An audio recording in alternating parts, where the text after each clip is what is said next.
Welcome back दोस्तों। तो जैसा कि हमने पिछले एपिसोड में देखा था, रिमरू और उसके बाकी के दोस्त जंगल में काफी ज्यादा मजे कर रहे थे। फिर हम यहाँ पर देखते हैं जहाँ पर फिर एमिलियन को घसीटते हुए वहाँ से ले जाती है, क्योंकि जो उसको काम दिया गया था उसने वो अभी तक पूरा नहीं किया है। और कुछ देर बाद रिमरू का भी यही हाल होता है, जहाँ पर उसके दोस्तों ने भी उसे धोखा दे दिया था। उसी वक्त वहाँ पर मियो माइल आ जाता है और उसके हाथ में एक लेटर था जिसमें यह मेंशन था कि रिमरू को काउंसिल मीटिंग में बुलाना चाहिए या नहीं, और इससे हमारा क्या फायदा होगा। वही काउंसिल की तरफ ये बात काफी देर तक चलती रही, पर आखिर में आकर उन्होंने डीमन लॉर्ड रिमरू को काउंसिल मीटिंग में बुलाने के लिए तैयार हो जाते हैं। साथ ही साथ हमने यह भी देखा था कि ये कह रहा गया प्रिंस हिनाटा को अपना बॉडी गार्ड बनने को कह रहा है और वो इससे रिमरू की पोल पट्टी सबके सामने ले आएगा। लेकिन रिमरू के खिलाफ एक अल्फाज भी हिनाटा बर्दाश्त नहीं कर सकती, इसलिए वो उसके मुंह पर ही मना कर चुकी। साथ ही साथ हमने एपिसोड के लास्ट में ये भी देखा था कि डीमन लॉर्ड टेम्पेस्ट की जिम्मेदारी सियोन पर छोड़कर काउंसिल की तरफ टेलीपोर्ट हो गया था। अब आगे तो नेक्स्ट एपिसोड की शुरुआत किंगडम ऑफ इंग्रासिया का सीन दिखाते हुए होती है, जहाँ पर रिमरू ने अपना रजिस्ट्रेशन करवा लिया था। वहीं दूसरी तरफ खड़ा बेनीमारू उस मैप को देखने के साथ बताता है कि जब मैं इस तरह से देखता हूँ तो मुझे लगता है कि टेम्पेस्ट काफी ज्यादा बड़ा है। इस बात पर एग्री करते हुए रिमरू का कहना है एरिया के हिसाब से यह सभी वेस्टर्न नेशन के टोटल एरिया के बराबर है। उसकी ऐसी बातों को सुनकर सुना कहती है कि अगर हमें कल काउंसिल मीटिंग में उनके साथ शामिल होने की इजाजत मिल गई तो आपका सपना पूरा हो जाएगा। उसकी इस बात पर एग्री करते हुए रिमरू कहने लगा था, हाँ तुम ठीक कह रही हो, और इसी के साथ हमारे मोस्टेड एंड मैन कोऑपरेटेड अलायंस की ओर यह एक पहला कदम है। फिर वो गेट में एंटर करते हुए कहने लगा, अब समय आ गया है और कल वह फेथफुल मीटिंग है जो यह तय करेगी कि tempest council of the west में शामिल होगा या नहीं। जिसके बाद हम किंगडम ऑफ एग्रांसिया के अंदर का सीन देखते हैं, जहाँ पर रिमरू इस शानदार नजारे को देखने के बाद कहता है कि ऐसा लगता है कि यहाँ पहले से ही काफी ज्यादा चहल पहल है। वहीं दूसरी तरफ खड़ी सुना को वो ड्रेस काफी ज्यादा पसंद आ जाती है, जो देखने के बाद रिमरू भी समझ जाता है कि उसको वो ड्रेस चाहिए। इसी के साथ हम उस शॉप के अंदर का सीन देखते हैं, जहाँ पर सुना इतनी सारी ड्रेसेस को देखने के बाद कहने लगी थी ये कितनी प्यारी ड्रेस है। उसको इतना खुश देखकर रिमरू कहता है, हम यहाँ रोज नहीं आते, इसलिए आगे बढ़ो और जो तुम्हें पसंद हो वो ले सकती हो, और चाहो मैं इसे तुम्हारे लिए खरीद दूंगा ताकि तुम हर दिन जो भी कुछ भी करती है उसके लिए तुम्हारा धन्यवाद दे सकूं। अब ये सुनने के साथ सुना काफी ज्यादा इम्प्रेस होने के साथ उसका शुक्रिया अदा करते हुए और भी ड्रेस देखना शुरू कर देती है। दूसरी तरफ खड़ा रिमरू उन दोनों से भी कह देता है, तुम लोग भी कुछ सिलेक्ट कर सकते हो। जो सुनकर बेनीमारू तो काफी हैरान हो गया था, पर सुबह उसे बता देता है कि मेरे पास जो कुछ भी है मैं उससे ही काफी ज्यादा संतुष्ट हूँ। ये बात सुनकर रिमरू कहता है, अरे बस करो, वैसे भी तुम उन कपड़ों में और भी ज्यादा अलग दिखोगे। फिर हम इसके कुछ देर बाद का सीन देखते हैं, जहाँ पर सुबह का वो बंदा मेजरमेंट ले रहा होता है, जबकि दूसरी तरफ बेनीमारू ने भी अपने लिए कपड़े सेलेक्ट करना शुरू कर दिए थे। साथ ही साथ सुना ने भी काफी सारी ड्रेसेस ट्राई कर ली थी, और इस नजारे को देख रहा रिमरू का कहना है, मुझे खुशी है कि इससे उन्हें खुशी मिली और वे हमेशा दूसरों से ज्यादा मेहनत करते हैं, इसलिए हम उनके लिए मीटिंग में पहनने के लिए कुछ खरीद ही सकते हैं। और तो और उनके पास रोजाना पहनने के लिए कोई कैजुअल कपड़े भी नहीं थे, इसी वजह से कभी कभी थोड़ा बहुत रिवॉर्ड देने में कोई बुराई नहीं है। फिर हम यहाँ पर देखते हैं, जहाँ पर बेनीमारू कहीं से झांकने के साथ कहता है कि तो अगर मैं काफी ज्यादा चापलूसी कर लूँ तो मुझे कुछ होने पर परेशानी तो नहीं होगी। अब ये सुनने के साथ रिमरू हैरान होने के साथ उससे सवाल करता है, क्या तुमने कुछ कहा बेनीमारू को? उन पर बेनीमारू घबराते हुए मना कर देता है। अगले सीन में सुना ने काफी प्यारी सी ड्रेस पहन ली थी, और उसकी ड्रेस को देखने के बाद रिमरू उसकी तारीफें करते हुए कह रहा था, ये तुम पर काफी बढ़िया लग रहा है और तुम इसमें काफी खूबसूरत भी लग रही हो। उसकी ऐसी बातों को सुनने के बाद सुना भी इम्प्रेस हो चुकी थी, जबकि रिमरू अपने मन में बोला, श्राइन मैडम वाली पोशाक तो अच्छी है, लेकिन कैजुअल कपड़े तुम पर एक नया ही अंदाज दे रहे हैं, मुझे ये पसंद आया। नेक्स्ट सीन में बेनीमारू कुछ अलग ही दिख रहा था, साथ ही वो कहता है, मैंने कुछ कपड़े पहनकर देखने का फैसला किया है। यहाँ तक कि सुबह भी काफी ज्यादा कूल दिखने के साथ कहता है कि क्या ये मेरे पे सही दिख रहा है। उन दोनों के आउटफिट को देखने के बाद रिमरू का तो कोई रिएक्शन ही नहीं था, पर उनका दिल रखने के लिए वो कह देता है कि हाँ ये अच्छा दिख रहा है। उसकी ऐसी बातों को सुनने के बाद वो दोनों ही हैरान होने के साथ कहने लगे थे, तुम्हारी बातों को सुनने के बाद ऐसा लग रहा है कि ये हमारी तारीफ नहीं बल्कि बेइज्जती है। लेकिन रिमरू अपना मुंह बनाते हुए कहता है कि खैर मेरा मतलब है कि तुमने सेलेक्ट करने में काफी ज्यादा समय लगा दिया। अब ये सुनकर वो दोनों ही माफी मांगते हुए कहने लगे, इसके लिए हमें माफ कर दो, क्योंकि हमें पता ही नहीं था कि हमारे पर कौन सी चीज अच्छी लगेगी। पर रिमरू सामने की तरफ आते हुए हमसे कह रहा था, लेकिन जो भी हो तुम किसी भी चीज में अच्छे लगते हो यार, मुझे हॉट लड़के बिल्कुल भी पसंद नहीं है। जब वो ऐसा सोच ही रहा था तभी सुना पीछे से आते के साथ उससे कहने लगी, रिमरू सामा क्या आप कुछ भी सेलेक्ट नहीं करने वाले? जो सुनकर रिमरू कुछ देर सोचने के बाद कहता है कि क्या तो तुम एकदम ठीक रही हो, तो तुम दोनों देखो और सीखो कि कपड़े जल्दी और पक्के तौर पर सेलेक्ट कैसे करते हैं। अब ये सुनकर वो दोनों भी काफी ज्यादा एक्साइटिंग हो चुके थे, क्योंकि ये तरकीब वो दोनों भी जानना चाहते हैं। वहीं दूसरी तरफ रिमरू मटकने के साथ ओनर की तरफ जाते हुए बड़े प्यार से कहता है कि अरे तुम्हारे पास कुछ ऐसा है जो मुझ पर अच्छा लगेगा। अब उसको किसी और से कपड़े सेलेक्ट करवाता देखेकर वो दोनों ही मानी में उसको गालियां देना शुरू कर देते हैं। इसी के साथ यहाँ सीन कट होकर एक कैफे की तरफ आ गया था, जहाँ पर रिमरू अपनी कॉफी में काफी सारी चीनी ऐड करने के बाद मिल्क ऐड कर देता है। फिर वो उसको सूंघते हुए कहा, कड़वाहट और मिठास के बीच का हार्मनी काफी यकीनन बड़ों का ड्रिंक है। उसी वक्त वहाँ पर हिनाटा आते के साथ रिमरू को बताती है कि इसमें बड़ों वाली बात है ही क्या, वैसे भी तुमने इसमें काफी ज्यादा मिल्क डाल दिया है। अब हिनाटो को अपने सामने देखने के बाद रिमरू के मुंह की सारी कॉफी बाहर की तरफ निकल गई थी। फिर वो अपना मुंह पोंछने के साथ कहता है कि चुप रहो हिनाटा, किसे परवाह है, ये तो बस माहौल बनाने की बात थी। उसकी ऐसी बातों को सुनने के बाद हिनाटा वहीं पर बैठने के साथ कहने लगी थी, बच्चे जैसे कपड़े पहने हुए किसी बंदे से यह बात उतनी यकीनन दिलाने वाली नहीं है। इस पे रिमरू काफी ज्यादा गुस्सा होने के साथ कहने लगा था, ये क्या बकवास है, तो ये सच में बच्चों वाले कपड़े हैं, लगता है उस आदमी ने मुझे चूना लगा दिया।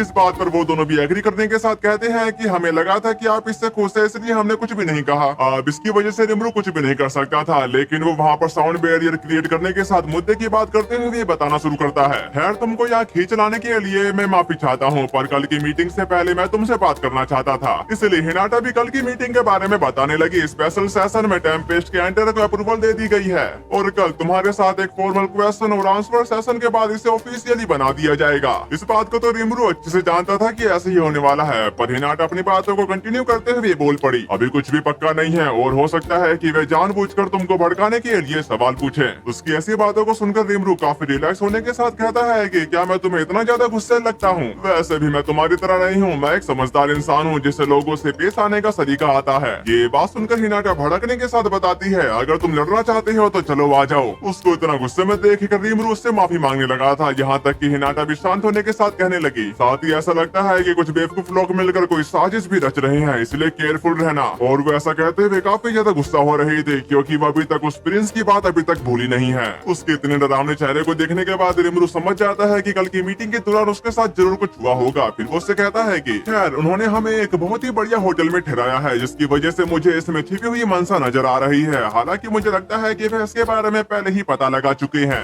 जिस बात पर एग्री करते हुए सुए बताता है कि इस बारे में मैं एक बात पक्का करना चाहूंगा, क्योंकि मुझे ऐसा लगता है कि काउंसलर्स में कुछ ऐसे लोग हैं जो अपने फायदे के लिए हमारा इस्तेमाल करना चाहते हैं और मैंने उन्हें ये आपस में कहते हुए सुना था। उसकी इस बात पर हिनाटा बताते कि ईस्टर्न एम्पायर के खिलाफ डिफेंसिव फोर्स के बारे में कुछ, और वो आगे कुछ भी कह पाते तभी बेनीमारू बोल पड़ा, मैं समझ गया, तो वे चाहते हैं कि अगर एम्पायर उन पर अटैक करता है तो हम उनकी मदद करें। उनकी ऐसी बातों को सुनने के बाद रिमरू अपनी बात धरता है, खैर मुझे नहीं लगता कि हमें एम्पायर के बारे में ज्यादा चिंता करने की जरूरत है। पर बेनीमारू उसका रीजन पूछता है, जिस पर रिमरू बताने लगा, ये काफी आसान है, इसकी असली बात यह है कि इसे एम्पायर के नजरिए से सोचा जाए तो उनके हिसाब से वेस्टर्न नेशन पर अटैक करने के लिए उनके पास 3 रास्ते हैं। पहला रास्ता है समुद्र के रास्ते से, लेकिन वहाँ पर काफी बड़े बड़े मोन्स्टर रहते हैं, और दूसरा रास्ता कनात माउंटेन के ऊपर से जाता है जहाँ डोरगन बसा है, लेकिन वह एक काफी खतरनाक जगह है जिसे ड्रैगन का घोंसला भी कहा जाता है। और आखिर में जूरा का विशाल जंगल जहाँ हम रहते हैं, जैसा कि हम सब जानते हैं कि वह एक डीमन लॉर्ड का इलाका है, यानी मेरा इलाका। और इसके आगे की बात हमें बेनीमारू से पता चलती है और अब बेल्डोरा भी लौट आया है, इसलिए किंगडम लापरवाही बरतने का जोखिम नहीं उठा सकता। इस बात पर एग्री करते हुए सुबह कहता है कि फिर भी यह एक फैक्ट है कि किंगडम ने कुछ परेशान करने वाली हरकतें की हैं और इसलिए मेरा मानना है कि इसकी इन्वेस्टिगेशन की जानी चाहिए। उन सब की ऐसी बातों को सुनने के बाद हिनाटा बताती है कि मैं रिमरू की बात से सहमत हूँ, लेकिन सुबह तुम भी सही हो, अगर तुम्हें इतना यकीन है तो मैं अभी जांच के लिए कहूंगी। दूसरी तरफ रिमरू अपने मन में बोला, हम दोनों ही काफी ज्यादा केयरफुल हैं। तभी एकदम से रफायर उससे कहने लगी थी, मेरा अनुमान है कि फिलहाल कोई समस्या नहीं है, लेकिन नई इन्फॉर्मेशन मिलने पर इस पर दोबारा विचार करना जरूरी हो सकता है। साथ ही मेरा एक सुझाव भी है। उसकी बात को अच्छे से समझने के बाद रिमरू उससे कहता है कि हिनाटा-सान, क्या मैं तुमसे एक और गुजारिश कर सकता हूँ? असल में मैं चाहूंगा कि तुम डोरगन के अंदरूनी हिस्सों की भी इन्वेस्टिगेशन करो। उसकी ऐसी बातों को सुनने के बाद हिनाटा कहती है कि क्या तुम्हारा मतलब उस कैपिटल से है जो एक बड़ी केव के अंदर बनी हुई है? तो अब मैं समझी,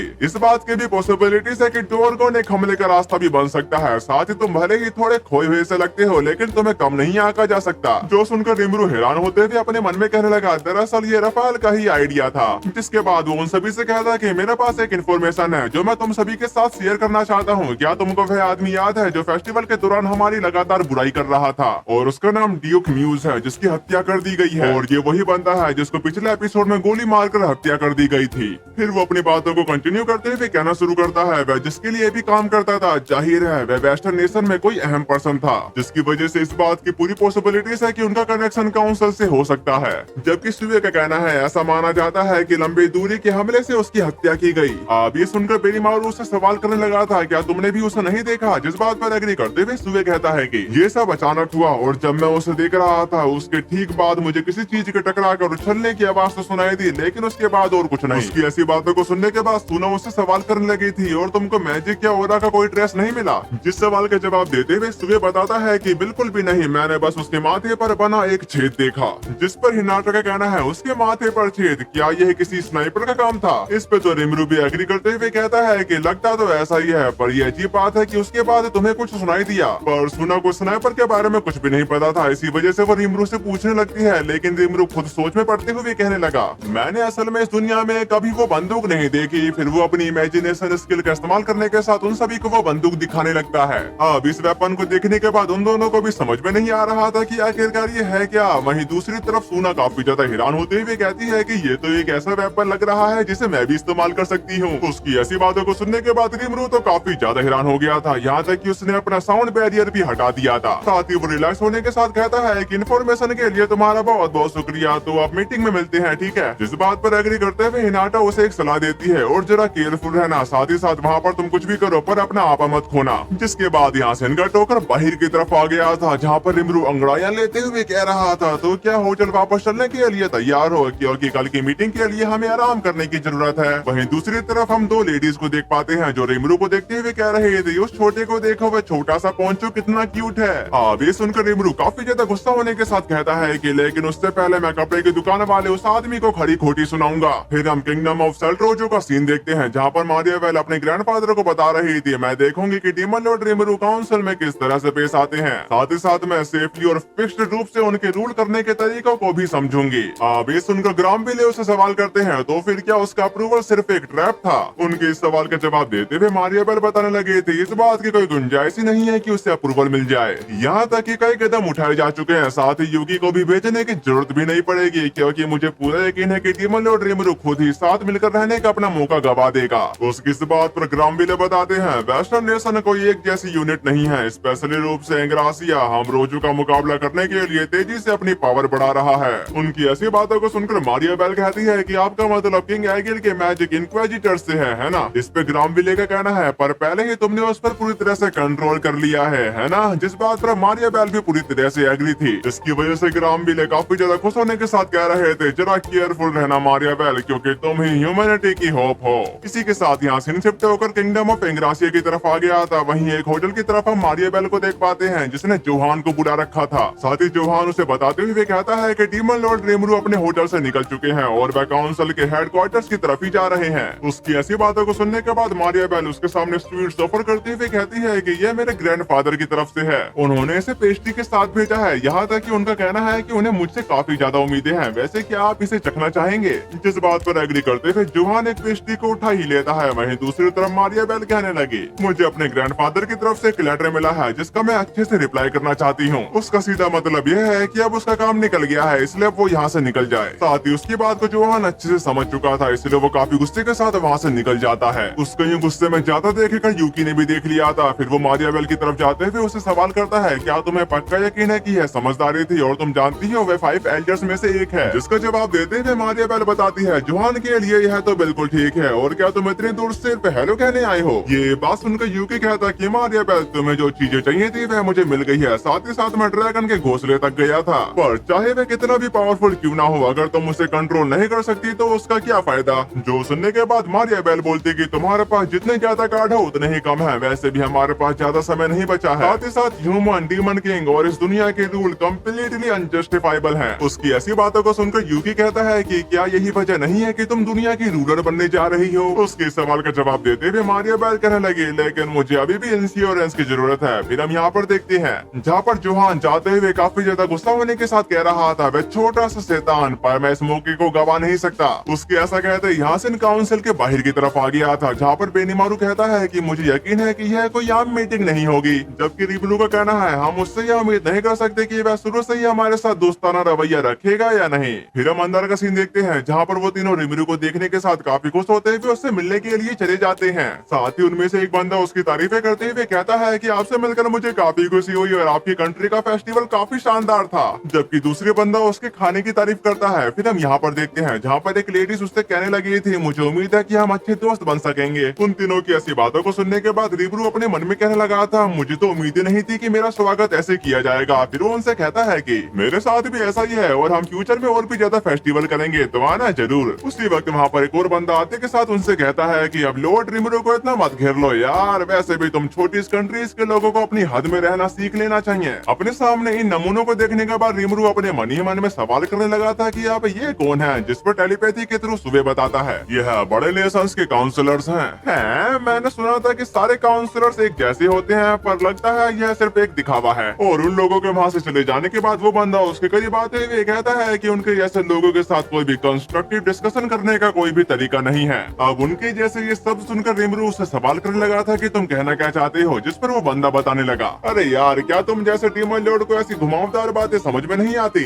अब ये सुनकर फर्स्ट पर्सन का कहना है, चलो हम तुमको सिखाते हैं कि नोबल्स कैसे व्यवहार करते हैं। ये कहने के बाद वो जोर जोर से हंसने लगे। अब ये सुनकर रिमरू को तो काफी ज्यादा गुस्सा आ रहा था, पर वो अभी के लिए वहाँ पर कोई भी हंगामा नहीं कर सकता, जबकि वो बंदे अपनी बातों को कंटिन्यू करते हुए कहते हैं, वैसे वह आपकी मैजिक ट्रेन, मैंने सुना है कि आप कुछ बेहद दिलचस्प चीज बना रहे हैं, इसी वजह से मेरा नेशन उसे अपने यहाँ जगह देकर काफी खुश होगा। अब ये सुनकर रिमरू हैरान होने के साथ उन्हें बता देता है कि खैर हमें ट्रेन को एक सेंट्रल ऑर्डर में बिछाना होगा। उसकी ऐसी बातों को सुनने के बाद वो तीनों कहते हैं कि ऐसी छोटी मोटी बातों की चिंता करने की जरूरत नहीं है और आप अपनी कंट्री से हमारी कंट्री को वेपन और गोला बारूद दे सकते हैं। वैसे भी आप अपना एहसान जताना याद रखें। जो सब कहने के बाद वो तीनों जोर जोर से हंसना शुरू कर देते हैं। उन सब की ऐसी बातों को सुनने के बाद बेनीमारू का गुस्सा 7वें आसमान पर पहुंच गया था, यहाँ तक कि उनकी इरिटेटिंग बातों को सुनकर रिमरू अपने मन में कहने लगा, लगता है उन्हें मैं अपनी बात कभी नहीं समझा पाऊंगा, इसी वजह से मुझे अपनी सबसे घातक तकनीक का इस्तेमाल करना होगा। फिर वो उनसे कहा, मैं देखता हूँ कि मैं क्या कर सकता हूँ। जो सुनकर वो बंदा भी खुश होते हुए कहा, तसल्ली देने के लिए तुम्हारा बहुत बहुत शुक्रिया, इससे मुझे काफी सुकून मिला। फिर वो तीनों हंसने के साथ वहाँ से चले जाते हैं। उनके वहाँ से चले जाने के बाद बेनीमारू काफी ज्यादा गुस्सा होने के साथ कहता है कि क्या हमें उन्हें बस जाने देना चाहिए, पर मुझे कूड़ा कचरा यूं ही खुले में छोड़ देना बिल्कुल भी पसंद नहीं है। उसके सवाल का जवाब देते हुए सुबह कहने लगा, क्या तुमको लगता है कि ग्रेट रिमरू ऐसे छोटे लोगों की बेवकूफी भरी बकवास से परेशान होंगे?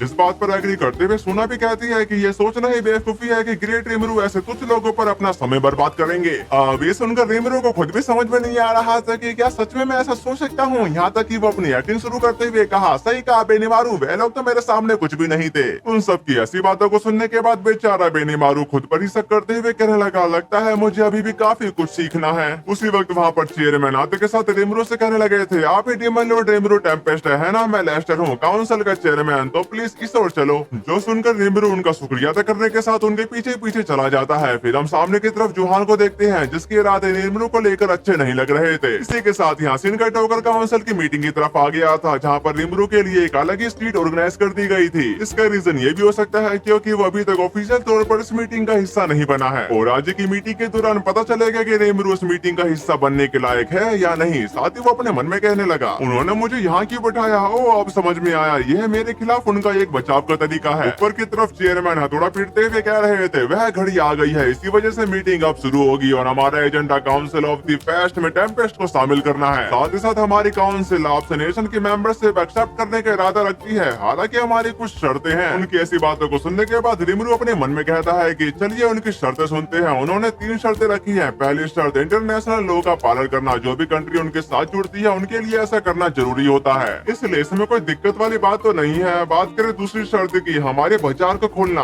क्योंकि इस दुनिया में पेटेंट का कॉन्सेप्ट ज्यादा प्रचलित नहीं है, इसलिए इस बात की पॉसिबिलिटीज है कि हमारी तकनीक चोरी हो सकती है। नहीं, तकनीक का चोरी होना तो हमारी चिंताओं में सबसे छोटी बात होगी। इसी के साथ वहाँ पर वही 2 बंदे कह रहे थे, अपनी ट्रेन की पटरियां बिछाने के लिए मेरी कंट्री को प्रायोरिटी दो। साथ ही साथ केवल मेरी ही कंट्री टेम्पेस्ट का पक्का सहयोगी बनने के लायक है। और ऐसी बात वहाँ के सारे बंदे एक एक करके कहने लगे थे। उन सब की ऐसी बातों को सुनने के बाद रिमरू अपने मन में कहने लगा, मैं बातचीत के बहाने एक हैंडीमैन की तरह बर्ताव किए जाने से इनकार करता हूँ। जबकि दूसरी तरफ चेयरमैन सबको साइलेंस रहने को कहकर कहते हैं कि ये आप सभी के लिए अपनी बात कहने का समय नहीं है। जबकि रिमरू कह रहा होता है, उस चेयरमैन की हालत तो सच में काफी मुश्किल है और आखिरी शर्त, मिलिट्री फोर्स अवेलेबल कराना, मुझे इस पर सोचना पड़ेगा, लेकिन सच कहूँ तो ये शर्त हमारे लिए भी फायदेमंद साबित होगी और सभी मेंबर्स कंट्रीज टेम्पेस्ट को सिक्योरिटी फी भी देती है। दूसरे शब्दों में कहे, हम पैसा भी कमाते हैं और साथ ही अपना इफेक्ट भी बढ़ाते हैं। अगर वे हमारा इस्तेमाल करने वाले हैं तो हमें भी इससे कुछ फायदा होना चाहिए। फिर हम यहाँ पर देखते हैं जहाँ पर चेयरमैन रिमरू से कह रहे थे, ये है जूरा टेम्पेस्ट फेडरेशन में एडमिशन की शर्त है। मैजिस्ट्रेट रिमरू, क्या आपको कोई ऑब्जेक्शन है?